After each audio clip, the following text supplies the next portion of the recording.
Today we're going to go back to the book of Genesis, where God didn't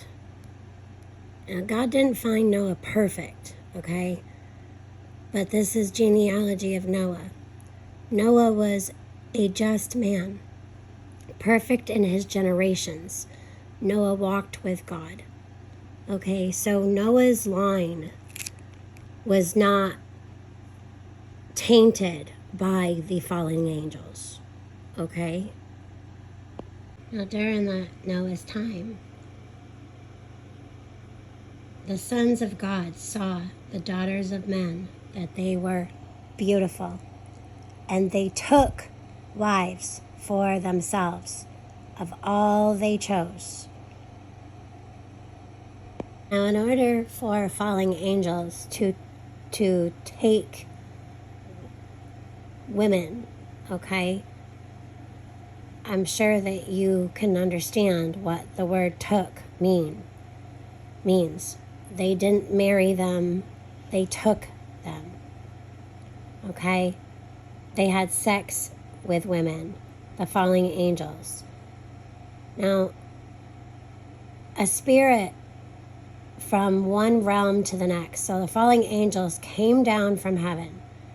And not only did they leave that place, but they went into men, in a spirit, into a body, to have sex with those women. So this happened in the days of Noah. Is it so hard to believe that today's world, so-called aliens, are just that? Evil entities infecting and leaving their place of dwelling into bodies of men and women, where they're residing inside of people for corruption, for what? Satan's collateral damage, to make sure that least amount of people possible get raptured up to heaven and go up in the clouds with Jesus. See, what Satan was doing is the fallen angels wanted to taint that line in men. And when I say men, I mean all men, women, men, all races, all colors, men, okay? Human beings. And what those fallen angels did is they were trying to break Noah's line of being pure, like a pure lineage, okay? They were trying to taint that. But see, God knew. And he sent his only son, Jesus, to earth to break the head. That cross got nailed right to the head of Satan. You remember the heel and head thing? Let's read it. Genesis 3:15, and I will put enmity between you and the woman, and between your seed and her seed. He shall bruise your head, and you shall bruise his heel. Okay, so men have a seed. Women, they don't have a seed, they have an egg. But think about that with today, too, is that they're taking men and degrading men. They're making men more feminine. Look at today's world. Men are parading around in streets in makeup and high heels and claiming to be women. It's absolutely disgusting.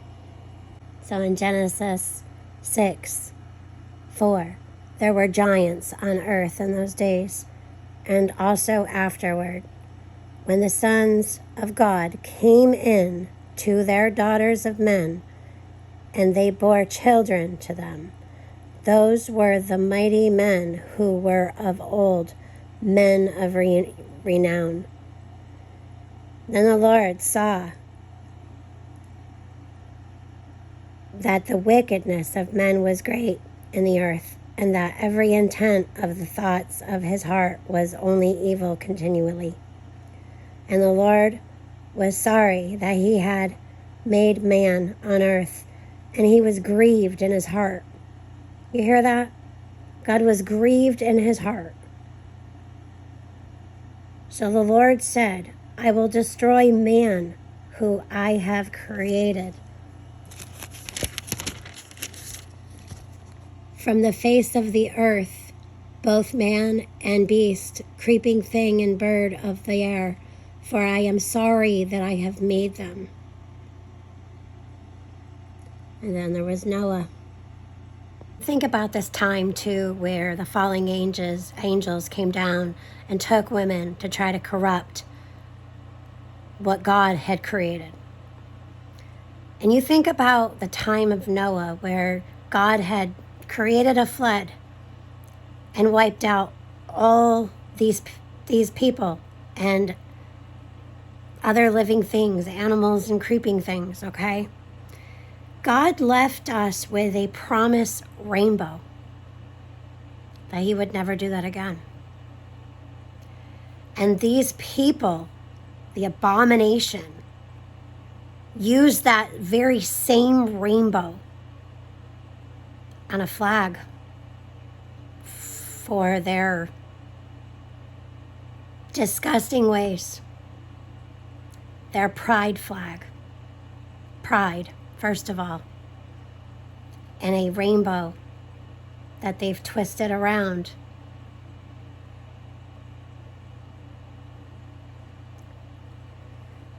For their trans, queer, gay, all the alphabet that they use. And those things change. There's demons that have both sexes, that can choose from one thing to the next, that they could be a man or be a female or be both. That's actually a demon. Just because the falling angels are chained, it does not mean that there are not other evil entities flying around rampant, and they're imps with briefcases throwing out pink slips to all kinds of people who will listen because they don't have the discernment to know that this is an evil entity speaking to them or within them. Now look here in Jude 1:6. And the angels who did not keep their prompt domain, but left their own abode, he has reserved in the everlasting chains under darkness for the judgment of the great day.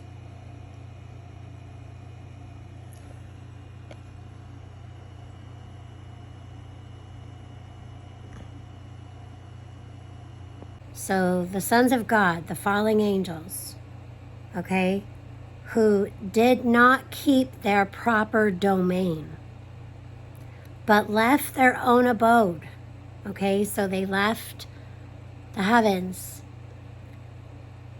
okay, and then they went into men. See, evil entities need a body.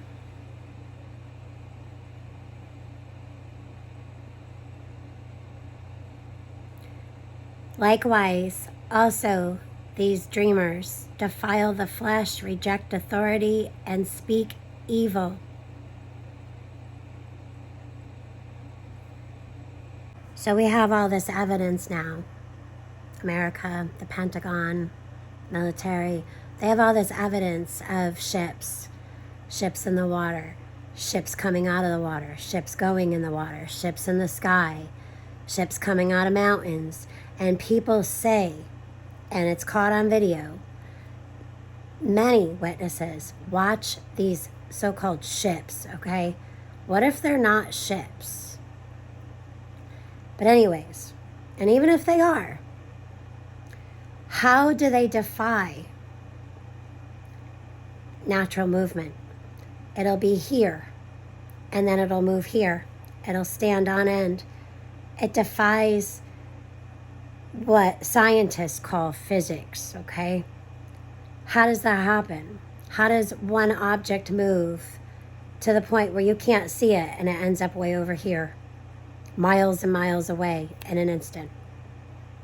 Is that not interdimensional? Is that not going from one realm to the next? How does something disappear and reappear? It's not magic, okay? It's not magic. It's pure evil. It's pure evil. Your so-called aliens, which we will refer to them as, your UAPs, your UFOs, are not of this world. They are not supposed to be going to and from. Just like the angels, fallen angels, weren't supposed to go to and from, and they weren't supposed to leave their place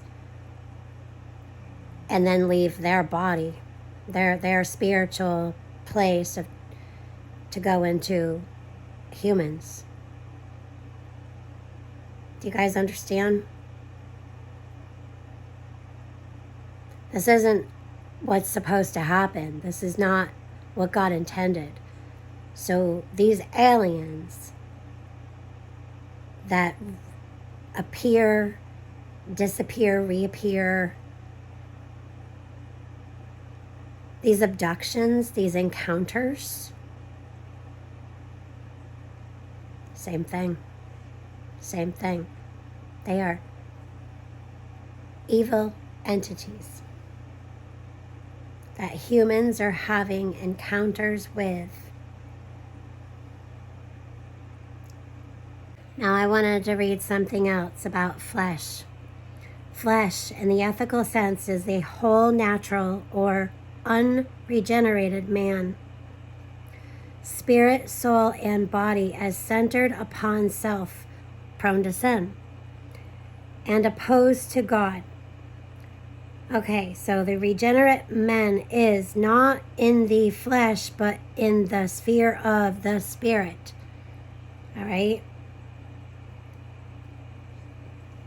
Not in the flesh, but in the sphere of the spirit. Still in him, and he may, according to his choice, walk according to the flesh or the spirit.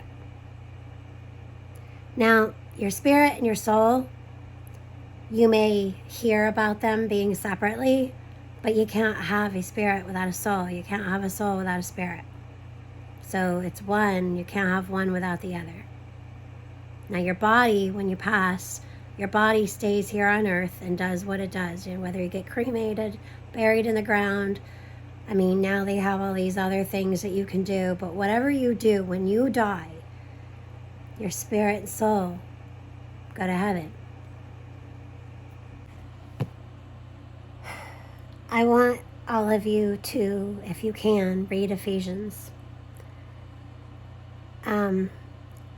It talks a lot about spiritual warfare, and you need to read the whole Bible, but if you read anything today, go and read Ephesians. It helped my walk, and I hope that it'll help yours. But, you know, I was reading something just a bit ago, and do not be drunk with wine, in which is dissipation, but be filled with the Spirit, speaking to one another in psalms and hymns and spiritual songs, singing and making melody in your heart to the Lord, giving thanks always for all things to God and Father in the name of our Lord Jesus Christ, submitting to one another in the fear of God. You know,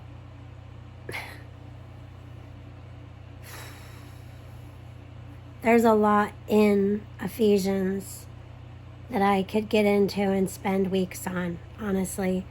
I have. I have with other women. Ephesians is a really, really great book. There's many great books. They're all great books. They're all important. The details are important. Digging deeper is important. But, for you were once darkness, but now you are light in the Lord. Walk as children of light. For the fruit of the Spirit is in all goodness, righteousness, and truth. The truth is really important. Love is so important. You cannot have love if there's fear. And have no fellowship with the unfruitful works or darkness, but rather expose them. For it is shameful even to speak of those things which are done by them in secret. But all things that are exposed are made manifest by the light, for whatever makes manifest is light. Therefore he says, awake, you who sleep. Arise from the dead, and Christ will give you light. So you have to leave your old self behind and choose God. Choose Jesus.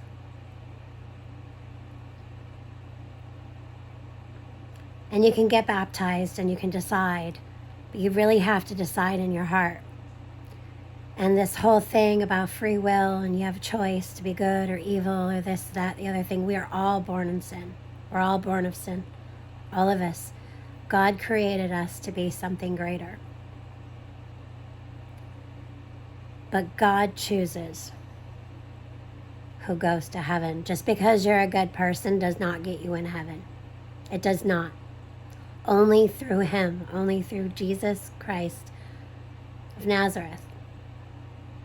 Only through him. He's the door. So you can choose and go through all the steps. But it's your soul, your spirit, that needs to be pierced by God.